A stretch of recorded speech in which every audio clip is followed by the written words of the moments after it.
c'est un cliché, je sais, mais c'est vrai. On a besoin d'un peu d'histoire.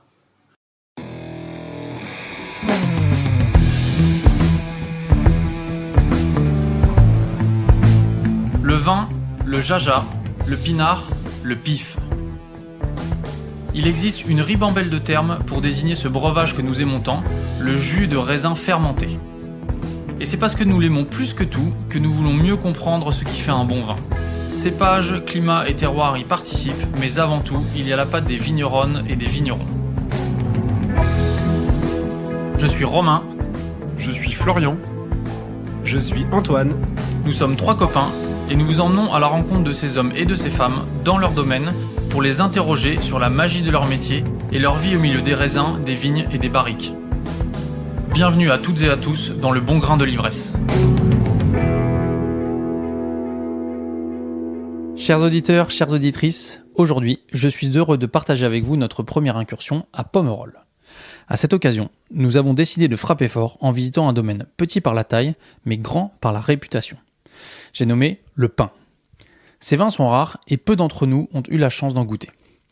C'est pour parler de ce domaine mythique, mais aussi de sa vie et de ses aventures viticoles, que nous avons rencontré Fiona Morrison.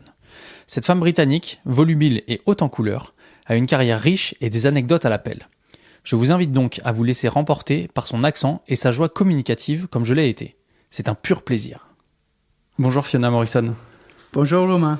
Merci beaucoup de nous accueillir. Je suis avec Florian aujourd'hui. On est à Pomerol. C'est la première fois qu'on vient dans ce village en 6 ans de podcast et c'est une belle première puisqu'on est dans une propriété qui s'appelle Le Pin.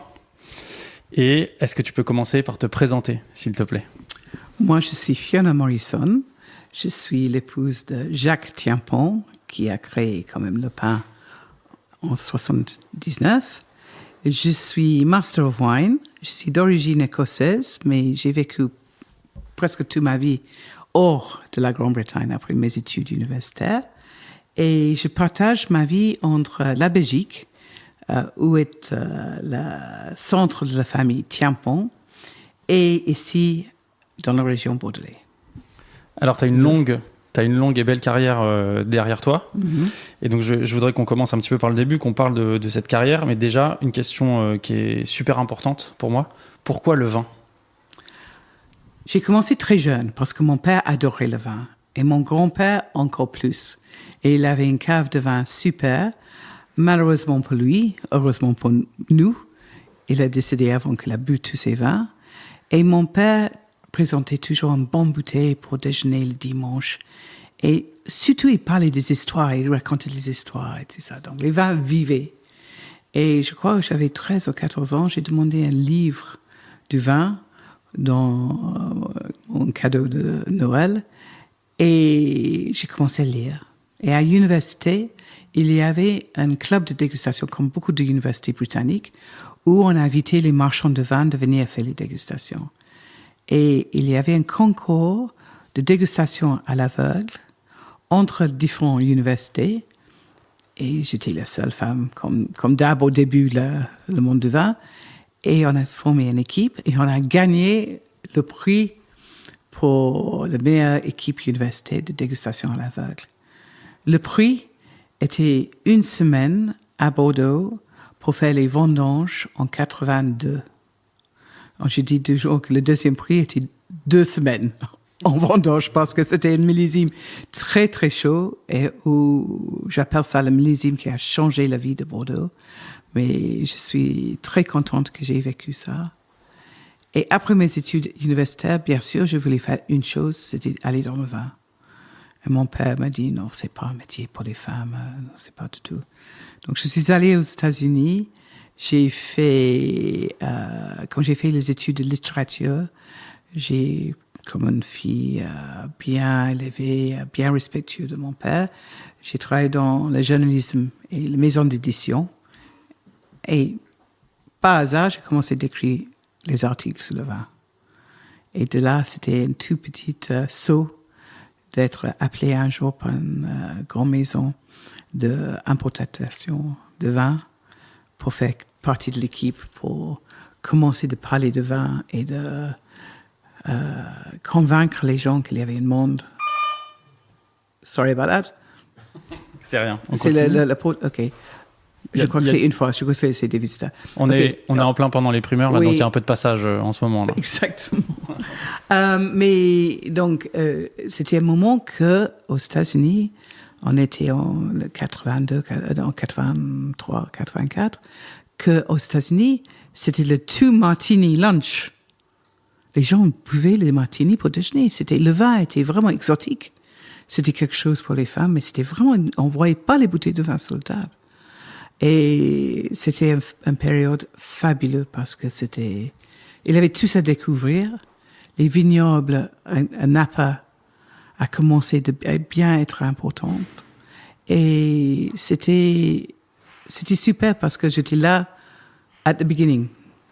Désolé, le bruit, tu dois Il n'y a arrêter. pas de problème. OK. Aux États-Unis, tu as travaillé avec un monsieur qui s'appelait Abdallah Simon. Yeah, extraordinaire. Est-ce que tu peux nous dire Ouais, qui c'est et pourquoi il t'a marqué? J'ai eu la chance dans ma vie d'avoir travaillé pour les gens qui m'ont appris beaucoup, beaucoup de choses. Et Abdallah Simon était un juif d'Irak, de Bagdad. Et bien, il avait des révolutions. Et comme beaucoup d'intellectuels juifs, il est venu à Londres. Il était à Eton et Oxford. Et il était assez snob, mais il adorait le vin. Et il avait un palais extraordinaire. Et il a rencontré le propriétaire, la famille Bronfman, qui avait une énorme société de whisky en Canada qui s'appelait Seagram. En fait, ils étaient les bootleggers, mais on ne pouvait pas le dire dans la société. Et eux, ils ont eu l'idée, suggérée par Ab Simon, de faire l'importation des grands vins français, mais un peu d'allemand, un peu d'Espagne et tout ça, pour passer les grands restaurants, Michelin ou autres, pour avoir les présences dans les cartes de vin, mais aussi de laisser la porte ouverte pour le whisky, le rhum, les alcools de Seagram. Et on avait un budget énorme. Nos bureaux étaient à Park Avenue. Il y avait un restaurant qui s'appelait Four Seasons à cette époque. Il y a un livre de cette époque qui s'appelle Bonfire of the Vanities. C'était vraiment la période de Studio 54. C'était la période dingue de New York. Moi, je crois que j'avais 26, 27 ans, quelque chose comme ça. L'âge parfait pour y être. Exact. Moi, j'étais un peu naïf au début, mais j'étais éduqué assez vite. Et on avait la possibilité de déguster le vin, d'aller convaincre les journalistes. Il n'y avait pas de journalistes de vin à cette époque. Il y avait des gens qui voyageaient en France, qui ont eu la chance en Italie ou en France de déguster les vins. Mais c'était tout à fait un nouveau monde. Et c'était très excitant. Et Ab, il m'a encouragé d'utiliser mon français parce que j'ai quand même fait une petite partie de mon éducation à Paris. Et il m'a vraiment encouragé d'utiliser mon côté européen, de créer un monde où le vin serait bu, serait apprécié avec les repas. Et c'était extraordinaire. J'étais tout jeune et c'était magique. Alors pourquoi tu es revenu en Europe? Pourquoi tu n'es pas resté là-bas? Parce que Seagram, le fils de Bronfman, a eu des étoiles dans les yeux. Il avait une femme qui était meilleure copine avec une chanteuse qui s'appelait Dionne Warwick. Et il voulait acheter non seulement un studio de musique, mais aussi un studio de film. Il voulait acheter Universal.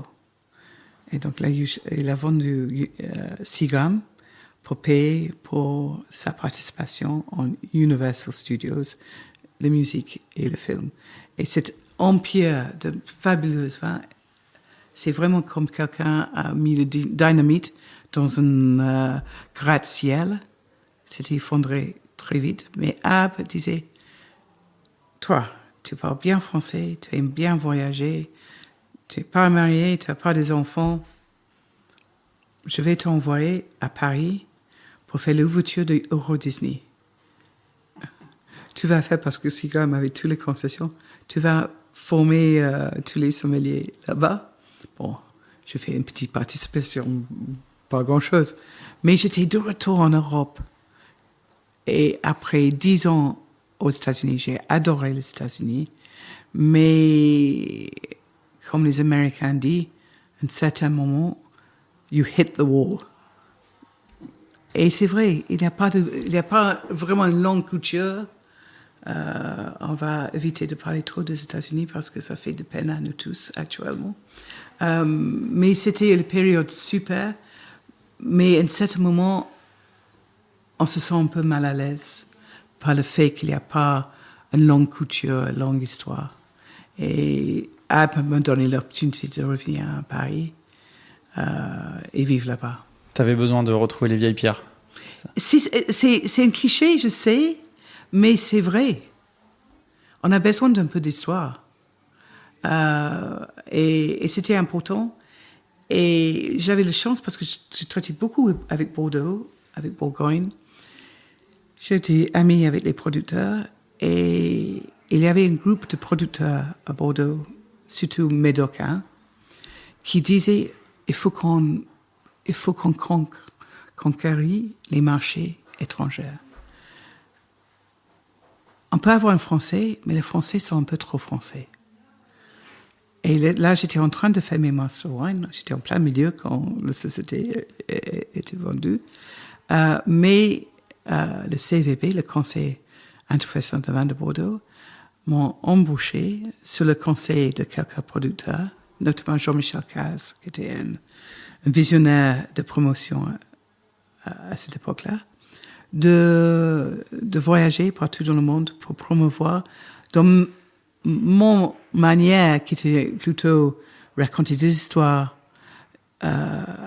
établir une communication, essayer de ne pas être trop techie. Parce que cette époque, les seuls gens qui parlaient vraiment de vin, c'était les sommeliers et les œnologues. Mais mon Dieu, c'était un peu boring.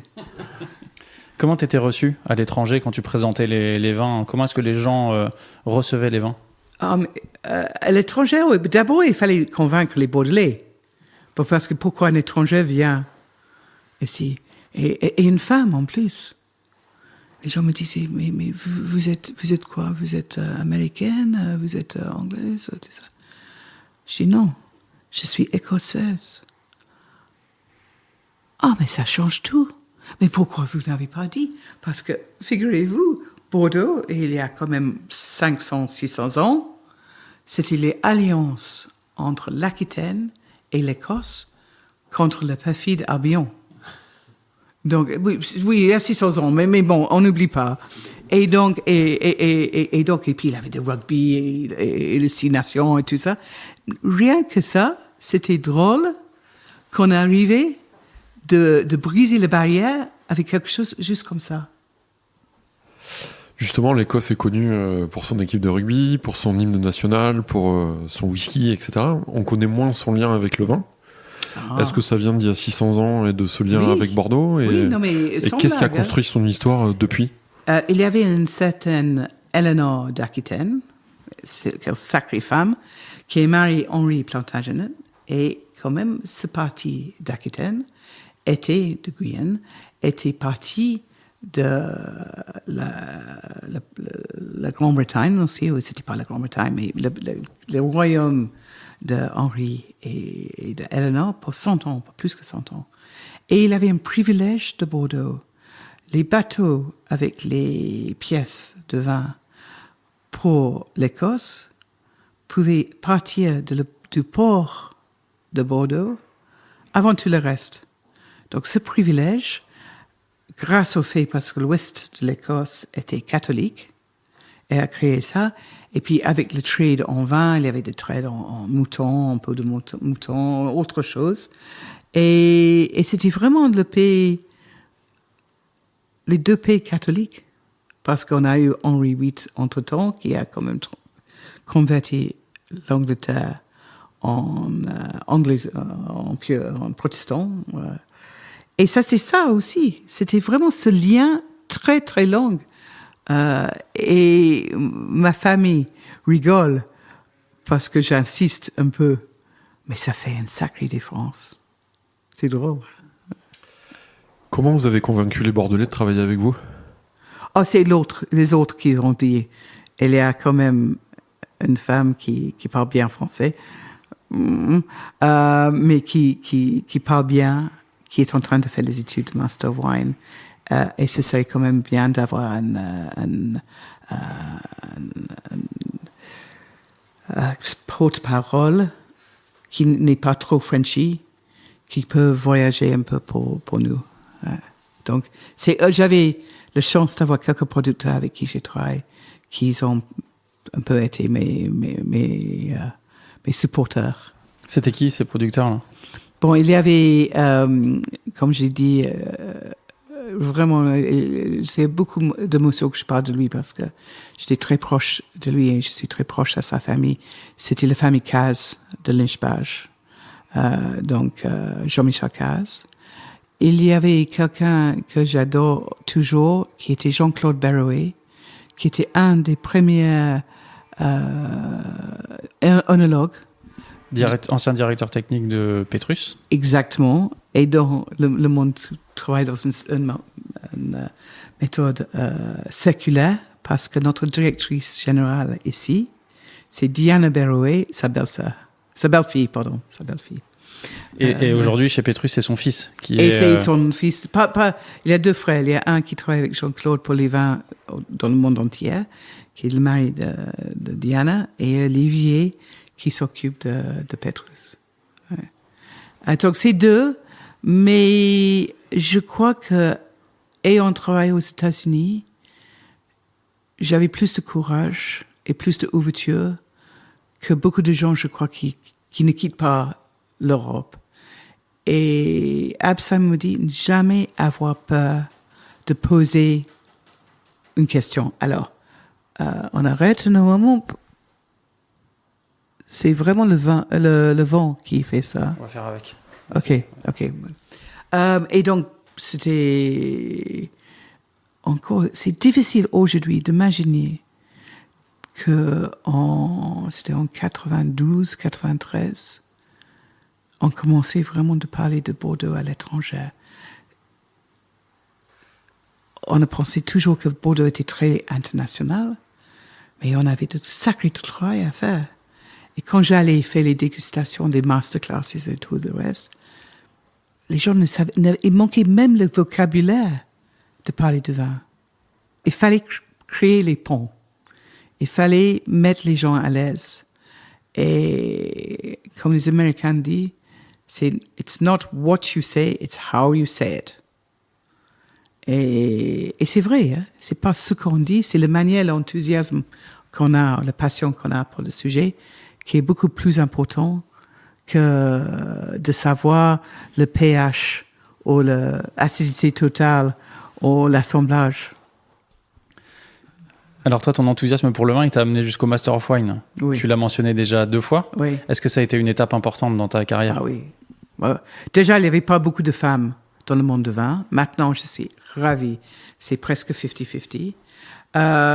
J'avais organisé les premières épreuves quand j'étais à Seagram et on avait un grand bureau à New York.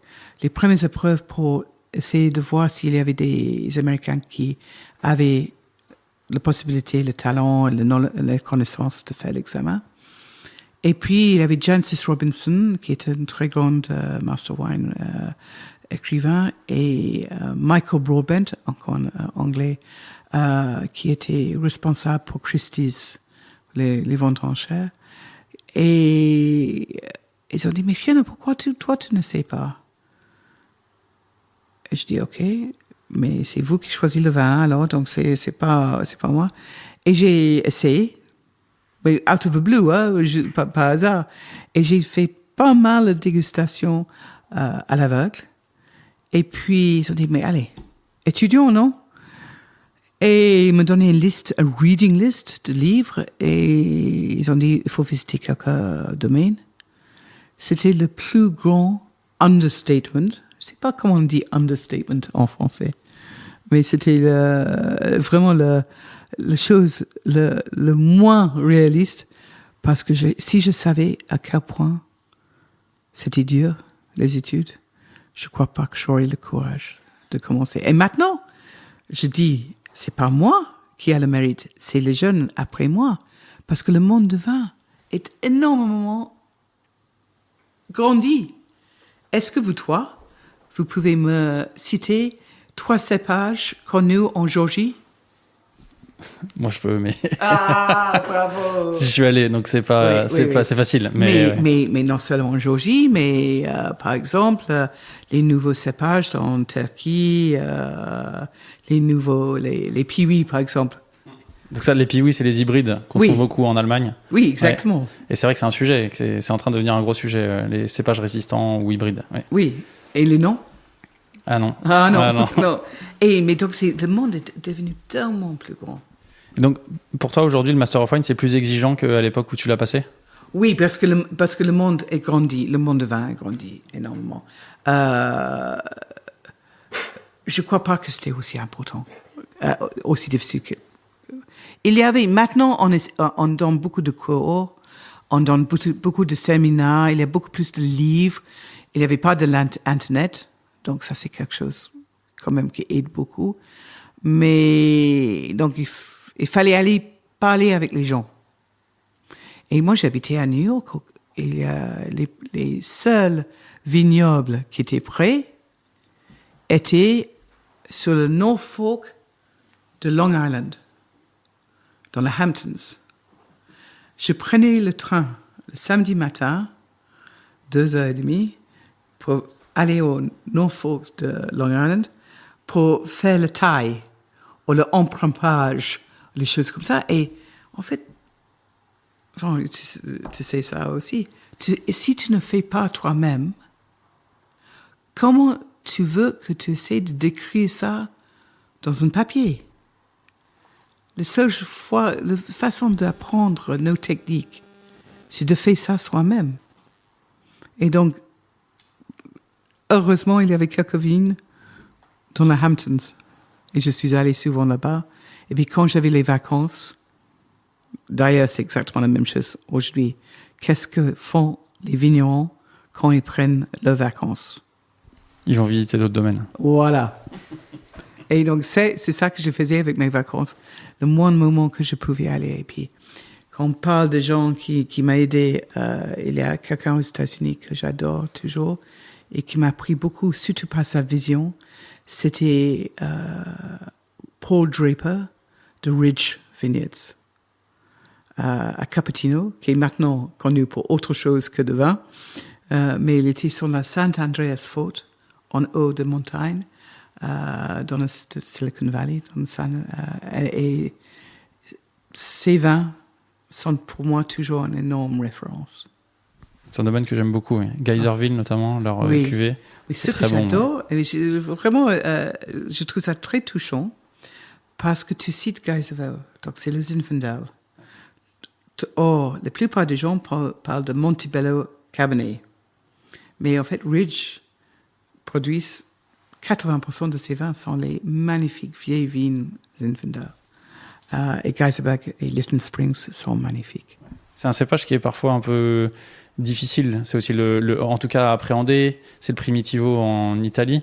Et c'est un cépage avec beaucoup de sucrosité, très puissant. Mais je trouve que Ridge, justement, ils en font quelque chose de très élégant. Oui, et je crois, c'est un peu comme le Merlot. Si on le contrôle, on essaie de contrôler un peu les rendements. Si on plante un peu avec les pentes, ou un peu d'ombre, ou un peu d'altitude, ça aide aussi. Mais surtout, il ne faut pas irriguer. Pour moi, la chose qui est anathème pour moi, et pour beaucoup de gens qui travaillent en bio, c'est l'irrigation. Et je trouve que c'est dommage que Californie a toujours irrigué ses vignes. Parce que ce qui fait le non-irrigation, le dry farming, ça prend plus de temps, il faut être patient, mais les résultats sont beaucoup plus intéressants. Et c'est pour ça que tu as ces vins, quelquefois, qui sont très riches en sucre, parce que la vigne n'est pas obligée de souffrir. Ce serait une erreur, ici, là, de le faire à Bordeaux, d'irriguer les merlots, par exemple? Totalement. Pour les jeunes vignes, il faut. Il y avait une petite anecdote en 2006, je crois. On avait une sécheresse énorme ici. Et on avait très peu de merlot. Mais c'était avant qu'on a commencé de vraiment travailler l'espace autour des racines, l'espace, l'humidité autour. Et tout le monde disait il faut faire très attention avec merlot et il n'aime pas trop le chalat et tout ça. Et on a dit, bon, on a vu les feuilles qui commençaient à tourner, de se courber, de sécher, de tomber. Et j'ai appelé le scientiste de l'Institut de la mer et j'ai dit, jusqu'à où, sur le Dordogne et le Garonne, est l'eau salée?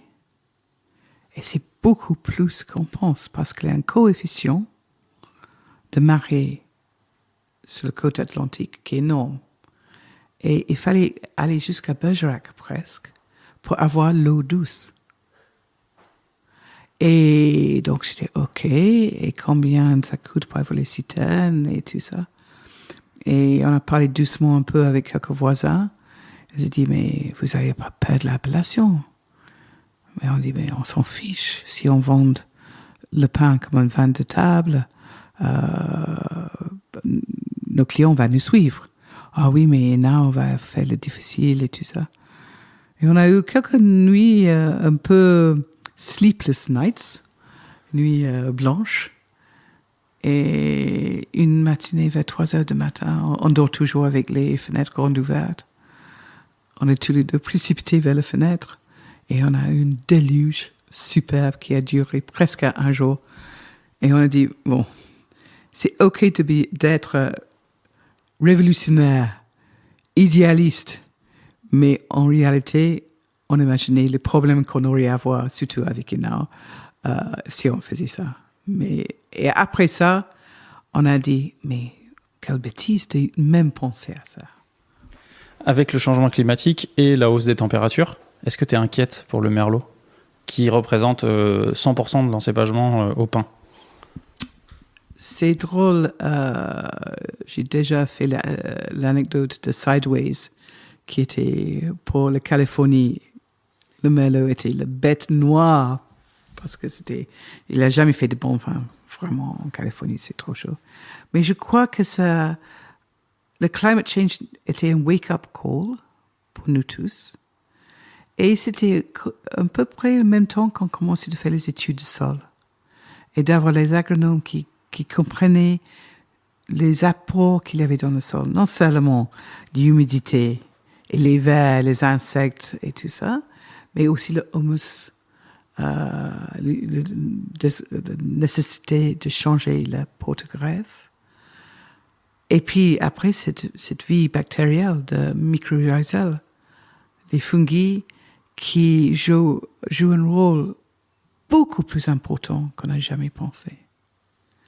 Et on a vu avec l'aide d'un Australien, Richard Smart, qui a fait un livre qui s'appelait Sunlight into Wine. On a totalement changé notre façon de faire le canopy management. Je suis désolé d'utiliser trop de mots en anglais, Canopy mais management, canopy management n'existe pas en français. Non, il n'a jamais eu donc il faut que tu expliques qu'est-ce que c'est. Oui, canopy management, c'est le feuillage, la taille et ainsi de suite. Mais c'est surtout tout ce qui a trait au feuillage. Est-ce qu'on effeuille ou pas, à quel pourcentage, de quel côté, ce genre de choses, quoi. Exactement, c'est l'architecture. Voilà. Et c'était fait parasol, c'est-à-dire qu'on a besoin de laisser la lumière pénétrer parce que sinon on n'a pas de photosynthèse. Mais si on filtre la lumière, on diffuse la lumière, c'est beaucoup plus doux, c'est beaucoup plus subtil. Et on avait une manière d'emmener le côté solaire, dans les grappes de raisin, sans qu'ils avaient le brûlure. Parce que les raisins peuvent avoir le brûlure du soleil et il faut les enlever immédiatement quand on fait le triage. Ouais, il y a les peaux des raisins qui brunissent et ça peut donner beaucoup d'amertume dans les vins. Exactement. Et quelquefois, ils sont un peu cachés. Donc, il faut éviter ces problèmes dès le début. Donc aujourd'hui, c'est comme ça beaucoup que vous faites la gestion du feuillage. Enfin, c'est par la gestion du feuillage que vous trouvez une solution pour que le merlot, 1, ne brûle pas, 2, ne monte pas trop en sucre et donc en degrés au final. Exact. On veut contrôler la vitesse de la photosynthèse. Il y a plein de choses et c'est compliqué. Mais par exemple, on fait maintenant le tressage.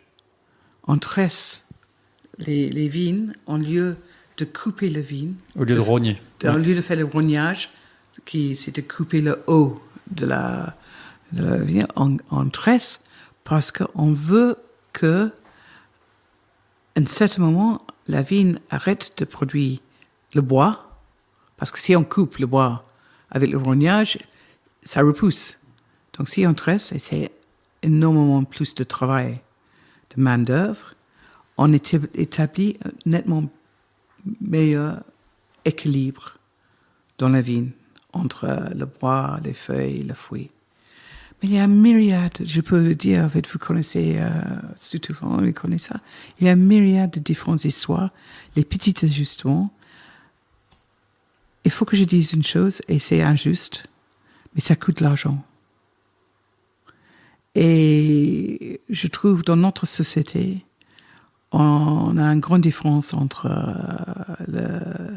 les niveaux économiques de notre société. Mais c'est la même chose dans la vigne. Ceux qui ont les bons vignes, qui ont les bons terroirs, qui vendent les vins pour un bon prix, ils ont les moyens de faire tout ça. Mais par exemple, notre travail dans la vigne est estimé à 30 heures plus par mois, globalement pour tous les gens qui travaillent, qu'il y a 10 ans. Et c'est pas difficile de faire la calculation même pour le SMIC, le coût de ça. Mais il y a énormément de gens qui ne peuvent pas se payer ça. En particulier en ce moment, où la situation bordelaise, elle est très compliquée. Mais je vois les vignes arrachées Saumur, en Bourgogne, un peu partout. Mais le problème avec la vigne, il a une longue vie. Et même juste parce qu'on dit qu'il y a un engouement en Chine pour les vins de Bordeaux, ça prend quand même quelques années de répondre à cette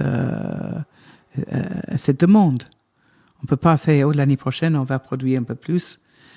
Et en entre-deux-mains, depuis 2008 et 2018, juste avant Covid, la plantation en entre-deux-mains était énorme. C'est parce que la Chine a découvert cette région, avec ses jolis châteaux, avec les crénellations, avec les douves, tout ça, parce qu'ils adoraient acheter une vieille bâtisse, mais ils voulaient pas des grands vins. C'est pas eux qui achetaient des grands vins. Ils voulaient les vins bon marché, qui pouvaient envoyer en Chine, en vrac, et qui pouvaient être ajoutés avec les vins chinois, et qui pouvaient être vendus comme vins chinois. Et au même vin de France, mais il y avait énormément de vins, tout d'un coup, qui étaient produits et vendus en Chine. Et puis, Covid est arrivé, Président Xi est arrivé, il a limité le nombre de dollars qu'on pouvait sortir de Chine pour payer pour le domaine ici à Bordeaux. Et il y a encore pas mal de domaines qui étaient abandonnés parce que les riches chinois ne pouvaient pas sortir l'argent. On a fait un saut dans le temps important en parlant tout de suite du pain. Comment est-ce que tu es arrivé ici ? Par l'amour. J'ai rencontré Jacques. J'étais très bons amis avec sa cousine. Elle faisait les études de Master Wine avec moi. Et elle parlait de lui à moi et de moi à lui. Et en fait, curieusement, parce que j'ai partagé son temps entre la Belgique et ici, c'était 5 ans avant qu'on nous sommes rencontrés. Et j'ai rencontré pendant une réception pendant les primaires avec ses cousins. Et j'ai dit, mais je suis contente de le rencontrer, mais I just want to go and visit Le Pin. Je veux juste aller visiter Le Pin, c'est tout. Et on a commencé à parler et tout ça. Et c'était assez vite. Et pour moi, le plus difficile, c'est de quitter Bordeaux, que j'ai adoré, et d'aller habiter en Belgique, où j'ai dit, mais tu n'es pas français? Non, je suis belge. Oh, ok, mais les Belges sont gentils, hein? C'est Jacques Brel et tout ça. Oui.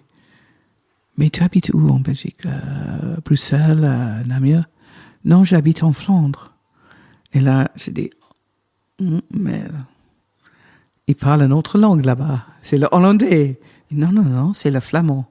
Et la preuve d'amour, c'est vraiment que j'ai appris flamand.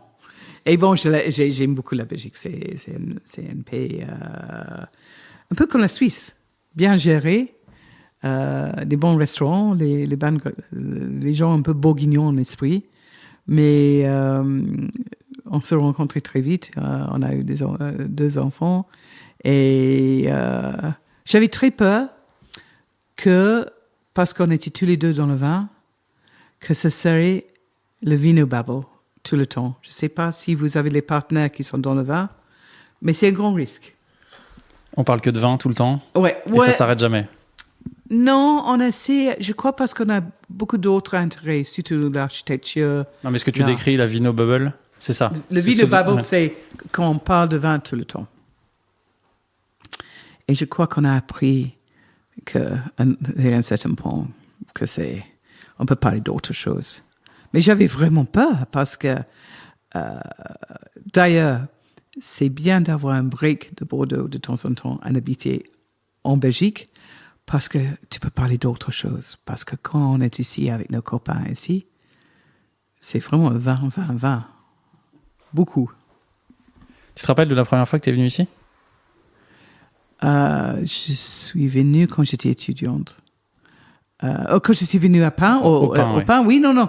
Le lendemain de cette fameuse rencontre avec Jacques Thiamont, j'ai eu un ami qui est marchand de vin en Angleterre, qui avait à cette époque un Porsche rouge. Il me dit, Fiona, tu vas jamais trouver le pain, je t'emmène là-bas.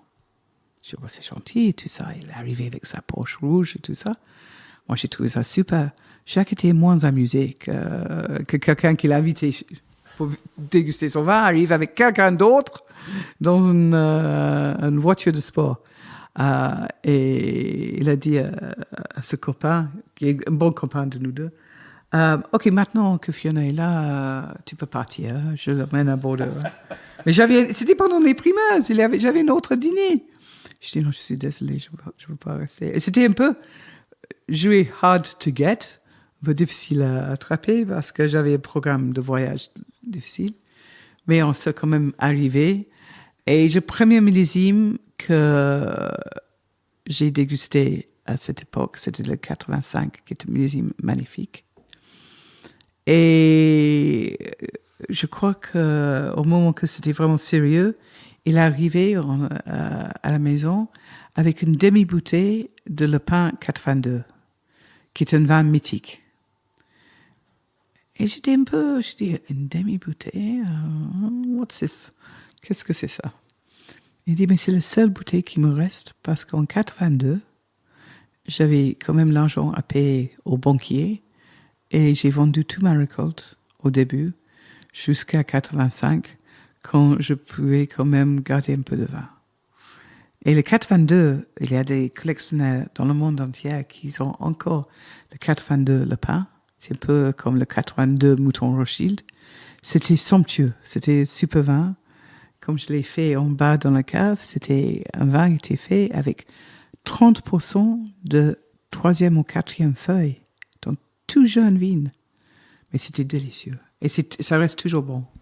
Donc, malgré le fait que la bouteille était un peu petite, c'était un beau cadeau quand même. C'était un bon cadeau. Et j'ai eu la chance dans une vente en chair de Christie's quelques années après, de pouvoir acheter une bouteille qui est toujours dans la cave. Je ne sais pas si on va la boire. Peut-être avec les enfants un jour. Mais c'est une bouteille que j'ai devrais acheter de la commerce pour quand on a une bouteille de cette fameuse, ce fameux millésime. Et pourtant, quand on voyage, il y a beaucoup de gens qui disent « Ah oui, mais j'ai 18 bouteilles de le pain 82 dans ma cave. » Le pain, ça a été un moment associé à ce qu'on a appelé les vins de garage à Bordeaux. Ouais. Est-ce que tu peux nous expliquer ce que c'est? Parce que je pense pas que beaucoup de nos auditeurs et auditrices connaissent ça. Et pourquoi est-ce qu'aujourd'hui on pourrait dire que c'était pas forcément une bonne idée de l'associer à ce on moment-là? déteste le terme parce que ça donne l'image qu'on fait un vin dans une agence de publicité et pas dans une petite maison. Mais en effet, la maison qui était ici avant qu'on avait fait un chez adulte, il y avait une maison basque, style basque, en piloté. Et la cave était en dessous de la maison. Et c'était un peu comme un garage. Je vais vous expliquer que il y avait que la place pour cuve de fermentation et quelques barriques pour vieillir le vin. Et qu'il n'avait pas de place, Jacques, pour faire une autre cuve pour le malolactique. Et les gens, quand ils arrivent ici, ils ont vu ça, ils se disent, mais où est le chai? Ils disent, mais c'est ici. Mais c'est un garage. Et surtout avec l'influence de Parker, le journaliste américain qui avait créé le Wine Advocate, qui aimait les vins très riches, très doux. Il adorait le Merlot. Il y avait beaucoup de gens qui ont fait la même idée d'une micro-cuvée. Or, notre idée n'était pas de faire des vins d'extraction ou de faire le vin 200% bois neuf pour le vieillissement. Notre idée, c'était de rester modeste, rester avec nos pieds sur terre et de garder les choses très simples. Et tout d'un coup, il y avait, avec le millésime 2000, il y avait une trentaine de vins, micro-vins, micro-cuvées, qui étaient créés, qui étaient 1 hectare ou 2. Mais c'était les vins qui étaient créés avec une idée en tête. Or, nous n'avons eu aucune idée. On travaille avec les façons très rudimentaires, une pompe manuelle, un cuve un peu comme un lager où on mettait le vin dans un grand bassin et on faisait le pisage avant qu'on le mette dans une cuve. C'était vraiment simple, mais c'était pas c'est pour cette raison que l'idée de vin de garage créée dans l'image de faire quelque chose de super luxe cuvée nous vexe un peu parce que c'est pas nous, c'est pas notre style. Et d'ailleurs, de ces trentaines de différents vins qui étaient produits, il en reste plus beaucoup. Il reste 2, 3. Et il y a un dans les très grands amis, mais qui est vite transféré de vin de garage dans une vin de premier grand cru classé Saint-Emilion maintenant. Et ça, c'est Valandro. Et Valandro était aussi regardé vraiment comme un vin de garage. Et c'est presque le seul qui a vraiment une renommée internationale ayant commencé comme un vin de garage. Donc, ce qui a pu donner cette idée, tu l'as un petit peu dit, mais c'est la modestie de la taille du pain. Même aujourd'hui, le bâtiment dans lequel on est, il est très beau, mais c'est vrai que par rapport à la renommée du domaine, il peut y avoir quelque chose d'un petit peu étonnant. C'est très modeste. Là, l'espace est assez réduit. Vous avez, j'ai l'impression, juste ce qu'il faut pour travailler. En fait, plus que modeste, c'est simple. Vous travaillez dans la simplicité. Jacques parle toujours de simple mais distingué, et on dit toujours, même pendant les vendanges, pourquoi faire compliqué quand on peut faire simple? On est des gens de campagne. On adore la matière primaire, le chêne qu'on trouve dans ce bureau, les ardoises sur le toit, la magnifique couleur jaune de la pierre calcaire de la région. on n'a pas besoin de plus que ça. Et la vie est beaucoup plus simple quand on fait simple.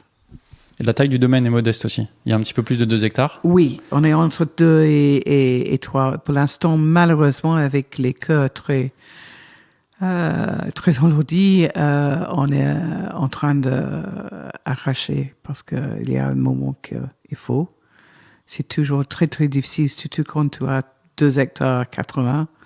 C'est très difficile de sortir toujours les parcelles originales, qui étaient ces fameuses parcelles de 3e feuille, qui maintenant revient à leur âge.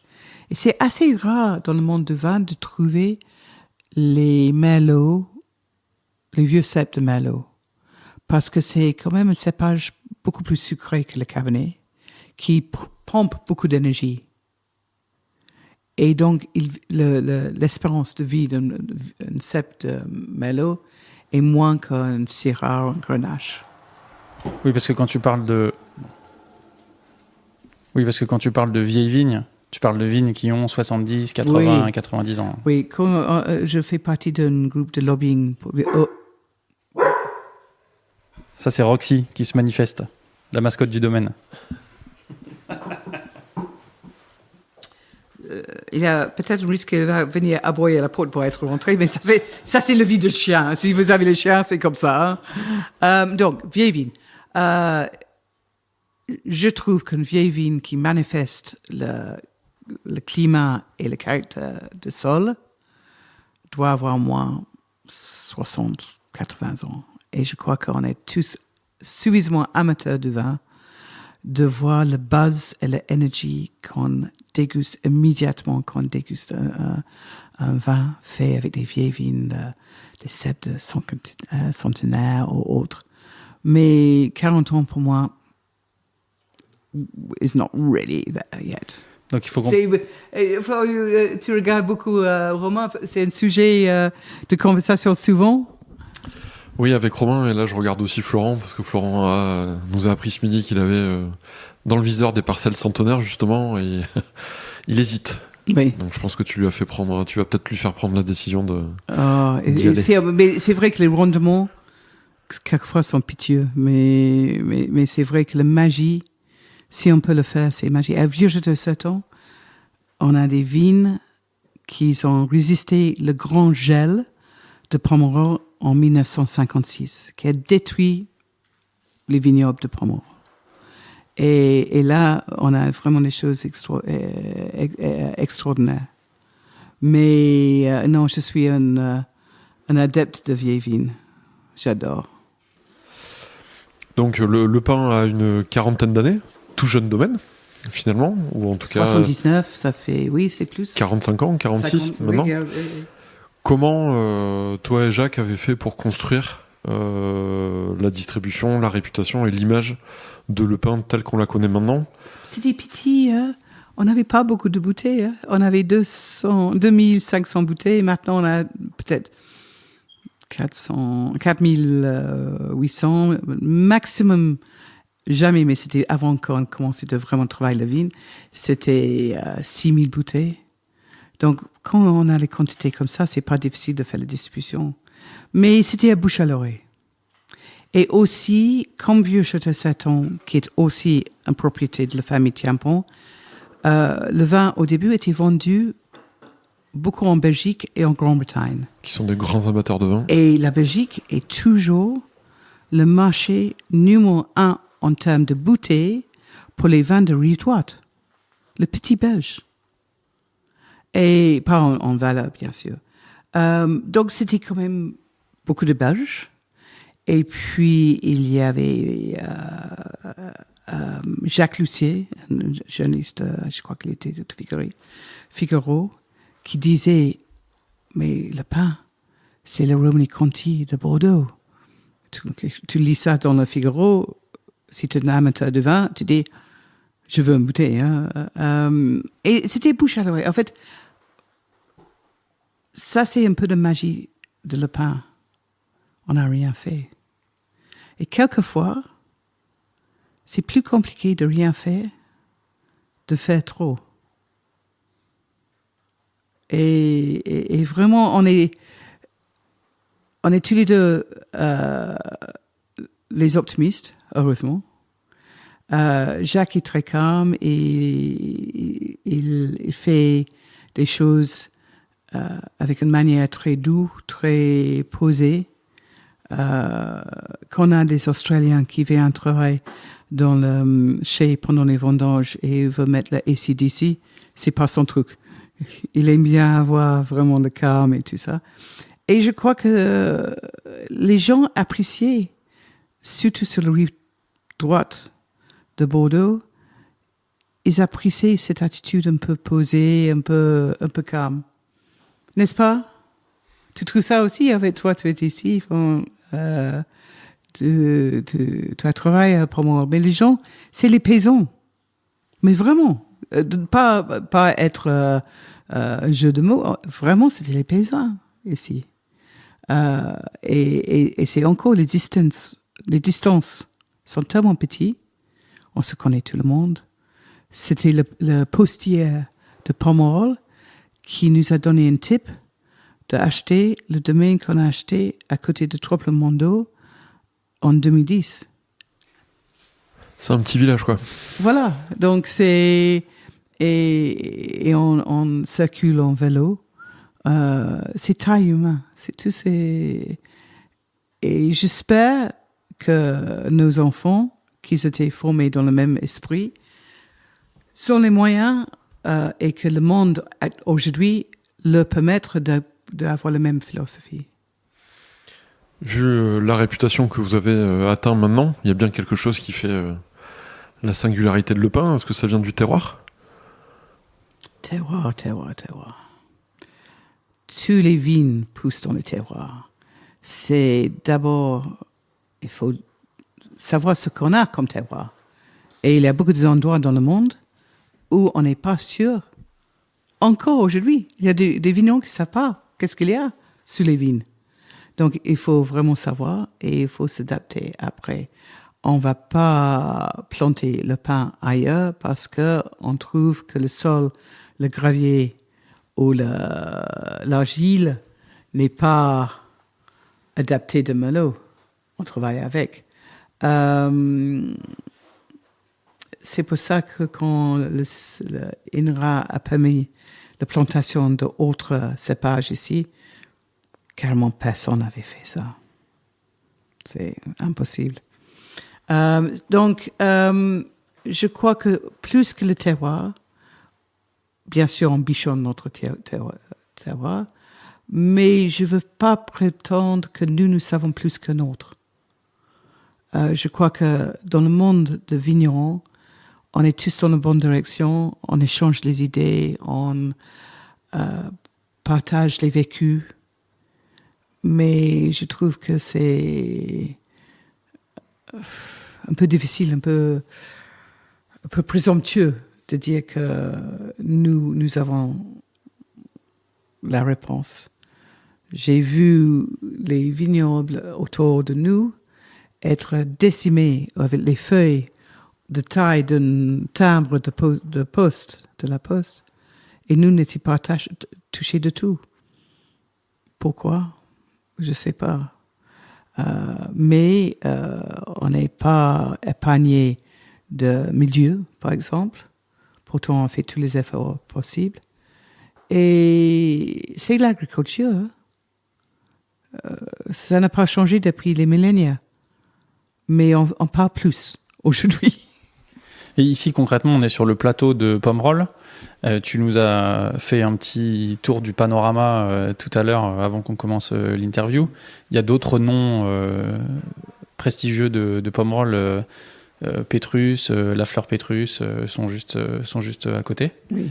Qu'est-ce qui fait la particularité de ce plateau? Pourquoi est-ce qu'il y a autant de domaines qui font des grands vins ici? À cause de la réputation de Pétrus, tout le monde pense qu'il y a de l'argile bleue partout en Pomerol.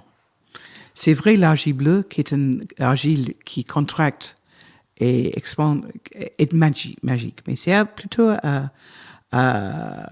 Pétrus, un peu de Gazin et de Vieux Château Satan. Mais ça, c'est une seule magie. Le deuxième sol qui est vraiment magique, c'est les petits cailloux, les petits graves de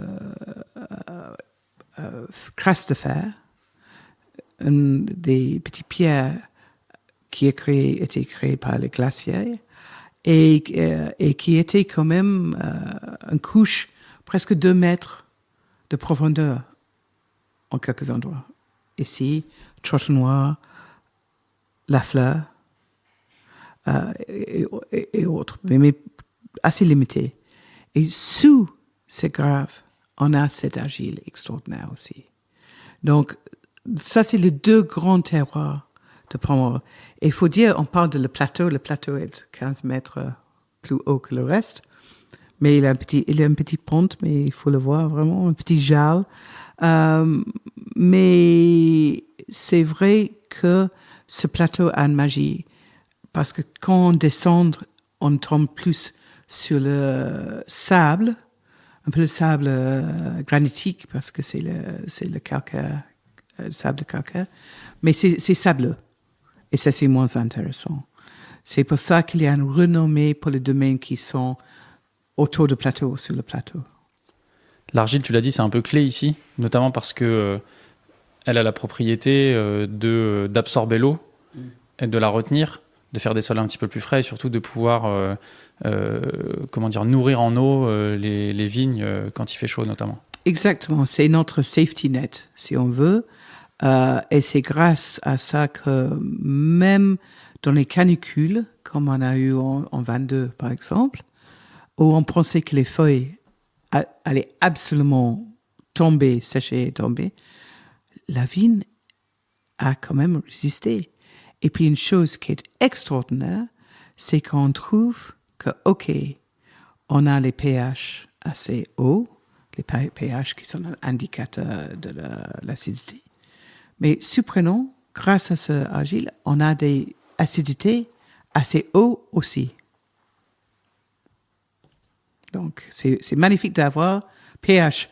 Ça veut dire que on doit être très, très, très exigeant au niveau de l'hygiène et du temps qu'on a dans le chai, de faire les choses parfaitement.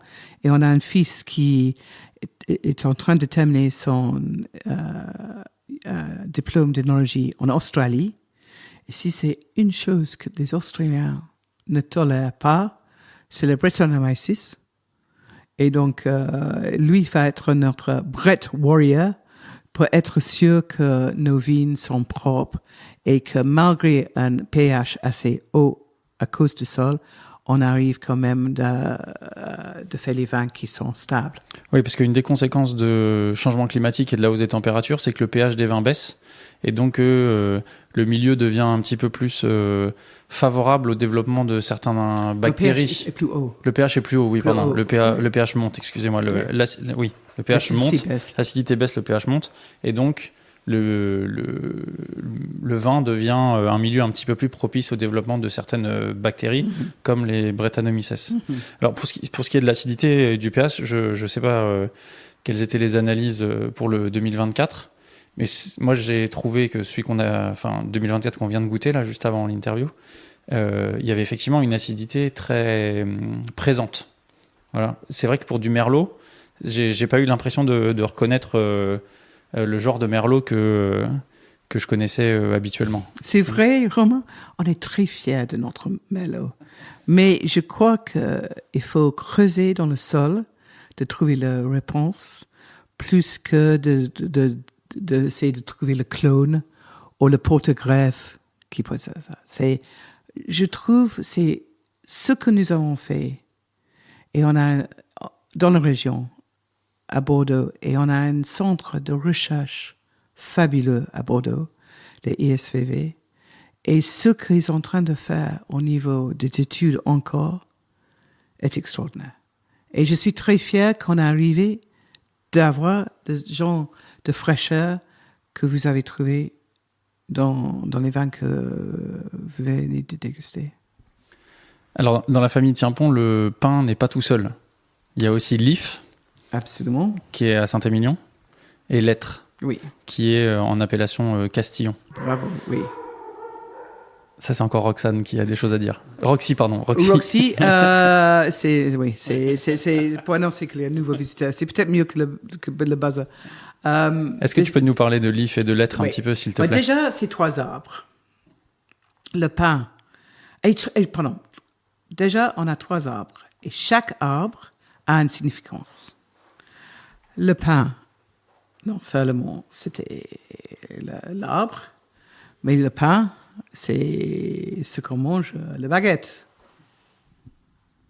Et donc, il y a pour beaucoup de gens, surtout ceux qui sont catholiques, et on a beaucoup de prêtres qui adorent le pain, c'est l'Eucharistie.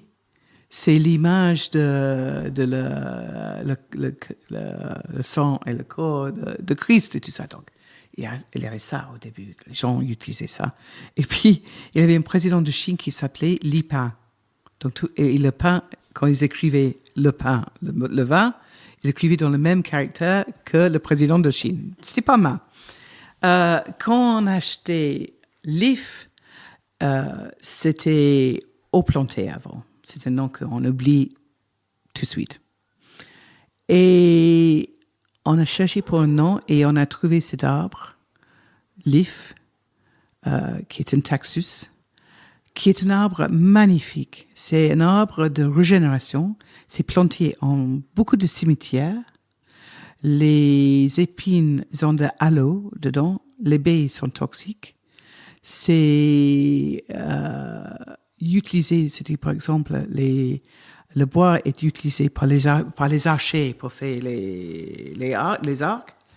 Il y a plein de significances extraordinaires. Mais non seulement ça, if en anglais, c'est le si en français.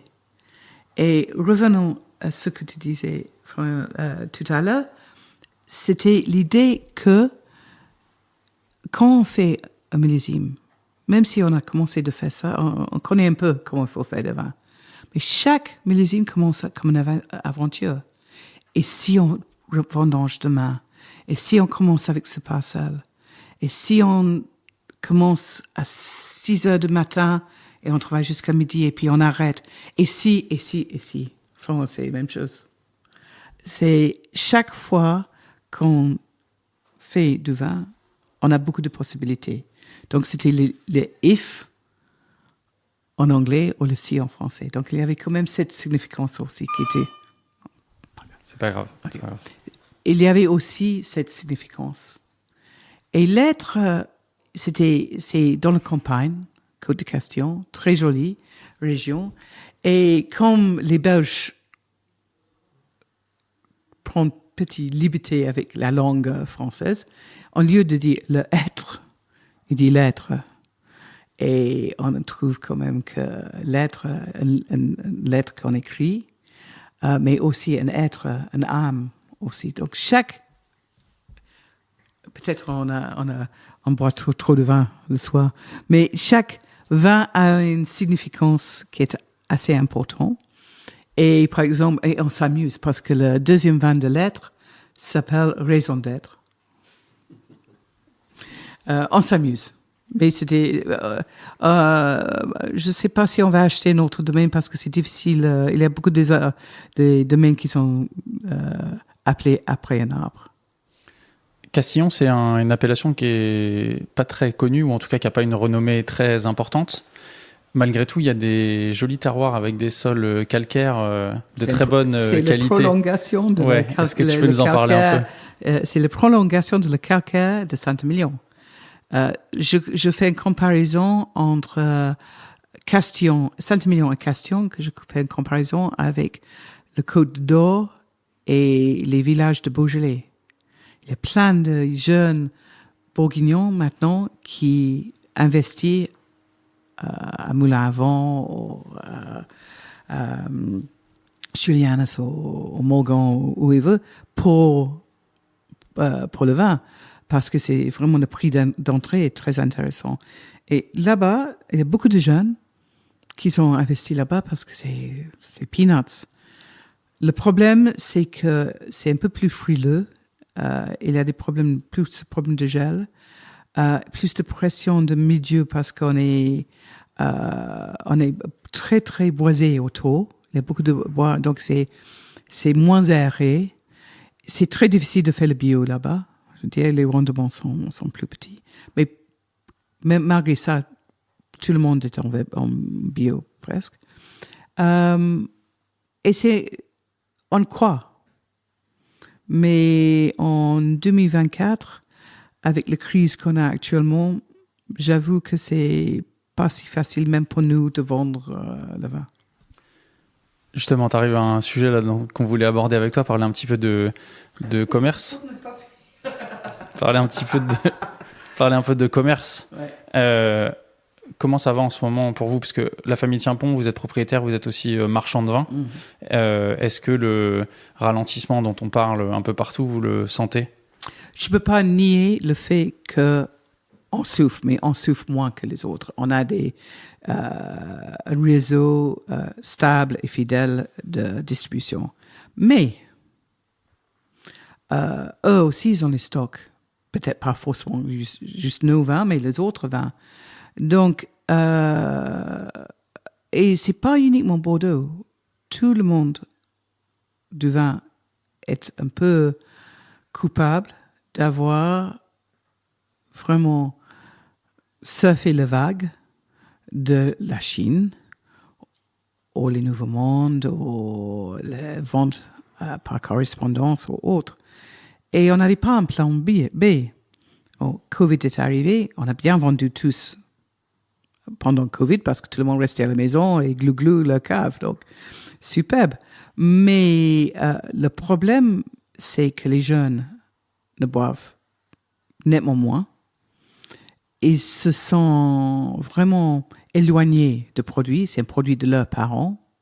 Leurs parents, même s'ils ont collectionné les grands vins, ils commencent à 70 ans de dire « Oh, je crois que j'ai assez de vin dans ma cave. » Au pire, je ne vais pas acheter ce millésime parce que je serai morte quand le millésime est prêt à boire. Terrible! Quelle horreur! Et donc ça, et puis aussi le lobby de santé.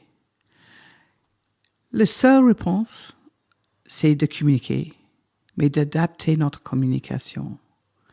Un peu comme, je te parle, Romain, maintenant, on était en franchise en admettant qu'on a quand même les difficultés de faire les vins rationnels, mais aussi sensuels. Hein. Il faut l'impatience. Il faut que nous vivons nos vins. Il faut qu'on croit en nos vins. Et est-ce qu'on va survivre? Je crois. Bordeaux, plus qu'autres régions, a souffert beaucoup. Et surtout dans le XXe siècle, il y avait des horreurs, les décennies horribles.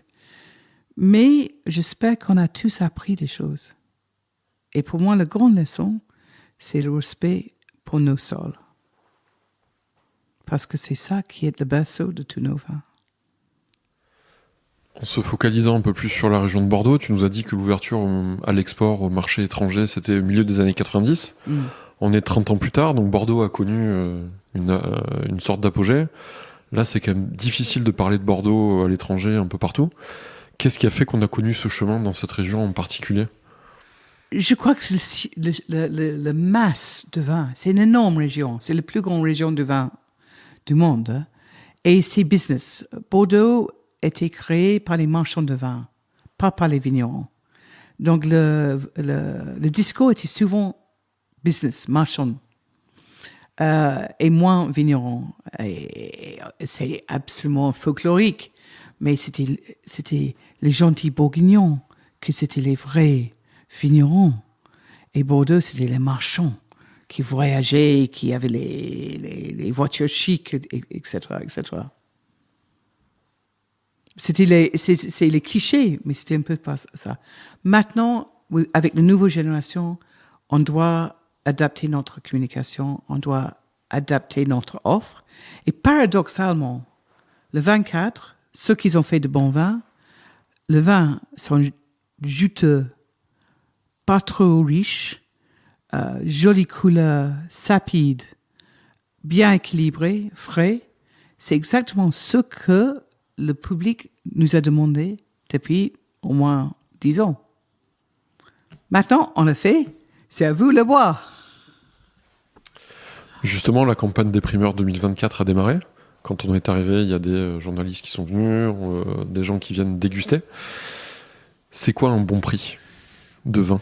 Un bon prix en 2024, c'est le prix où on peut vendre la récolte en faisant non seulement une offre attirante pour les clientèles, mais de aussi avoir suffisamment d'argent pour vivre soi-même.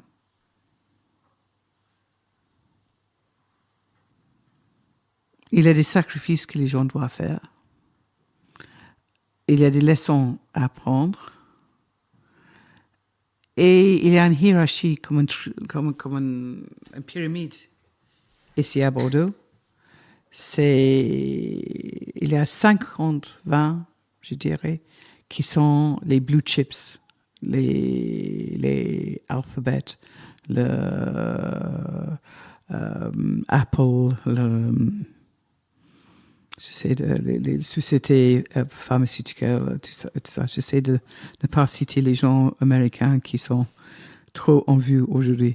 Il y a 50 vins qui peuvent se vendre parce qu'ils ont une réputation, ils ont une qualité.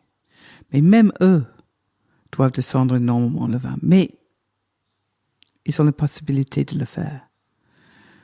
Pour celui qui est entre deux mains, qui n'a pas de moyen de faire un vin qui est très riche au fruité, qui a un peu de dilution et tout ça, je ne sais pas. Franchement, je ne sais pas. Distillation, arrachage. Mais j'ai déjà eu des maires du village où quelquefois je fais partie du jury pour donner le label, mais il y a quelques années, qui me disaient Madame Morrison, si vous pouvez améliorer vos notes de dégustation et vos scores, ce serait utile parce que si les vins sont jugés comme ça, je ne vais plus avoir personne dans le village. On est maintenant dans une phase assez dramatique. Bordeaux a survécu. Et on va survivre. Mais on doit avoir l'intelligence et la vision long terme d'adapter nos prix. Il y a un mail que j'ai reçu ce matin de Château Lafite Rothschild. Ils vont sortir le 29 avril, qui est très tôt, mais ils sortent toujours très tôt. Et je sais qu'ils vont faire une descente de prix assez important, et on a déjà fait ça pour le 23, qui est un millésime superbe ici. Mais ce baisse de 2023 était quand même mal compris. Les gens disent, mais c'est quoi le problème avec le 23? Pourquoi il descend le prix? Il y a des gens qui étaient méfiants parce que le prix était trop bas. C'est compliqué, Bordeaux, c'est compliqué. Mais je crois qu'on va survivre. Je suis optimiste pour ça. Et en toute façon, notre petit coin de Pomerol, de Rive-Droite, de Saint-Emilion, on va continuer de faire les choses simples, avec de plus en plus d'attention à nos sols. On vient de parler de problèmes de commerce, de baisse de consommation des vins. Est-ce que tu dirais que malgré tout, le monde du vin, il n'a jamais été aussi excitant qu'aujourd'hui? Pour nous, oui, mais on est les adeptes, on est complètement les grands amateurs. Mais je suis étonné, j'ai 2 fils de 25-27 ans et je suis étonné par leurs amis. Ils boivent pas vraiment le bière. Ils boivent les cocktails. Et je dis, mais attendez, le sucre est beaucoup plus nocif que l'alcool qu'il y a dans le bière ou dans le vin. Et je voudrais bien qu'ils fassent la même attention pour le vin qu'ils font, par exemple, pour le café. Je n'ai jamais vu une génération qui est si snob de café. de bonne torréfaction, l'endroit d'où ça vient, le côté rôti et tout ça. Mais, je sais pas si vous êtes dans ce jeu-là, mais il y a énormément de personnes qui montrent pour le café ou même pour le thé, la même chose. Faisons ça pour le vin. Let's be a bit geeky.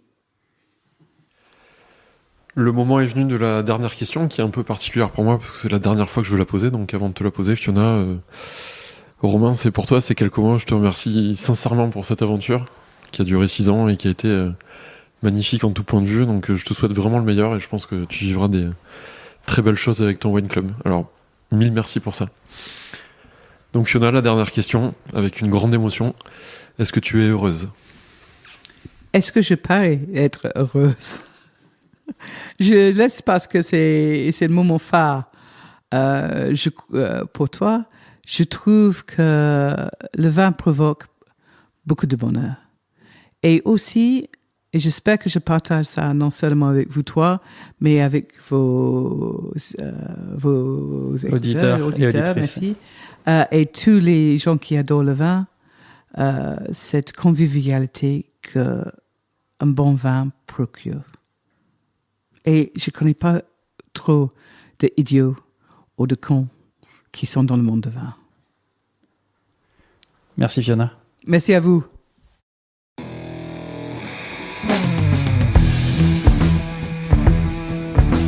Fiona, merci beaucoup de nous avoir ouvert les portes du pain et merci pour ce moment intime et précieux. Chers auditeurs, chères auditrices, vous l'avez compris, cet épisode a une saveur particulière car c'est le dernier de Florian. Antoine, quant à lui, a également décidé de poursuivre une autre route. Merci infiniment à tous les deux, Florian et Antoine, pour ces 6 années intenses en émotions, découvertes, rencontres et dégustations. J'étais loin d'imaginer, au démarrage en 2019, que le podcast nous amènerait autant de bonheur. Merci beaucoup d'avoir fait partie de cette aventure. Quant à nous, chers auditeurs et chères auditrices, vous pouvez compter sur moi pour continuer à vous abreuver d'épisodes. Ma besace est pleine de belles rencontres à publier dans les semaines et mois à venir. Je suis Romain Becker et vous écoutez Le Bon Grain de l'Ivresse. Réalisation, Romain Becker et Florian Nunez. Merci à Emmanuel Nappé pour la post-production, à Emmanuel Doré pour le générique original et à Léna Mazilu pour les graphismes.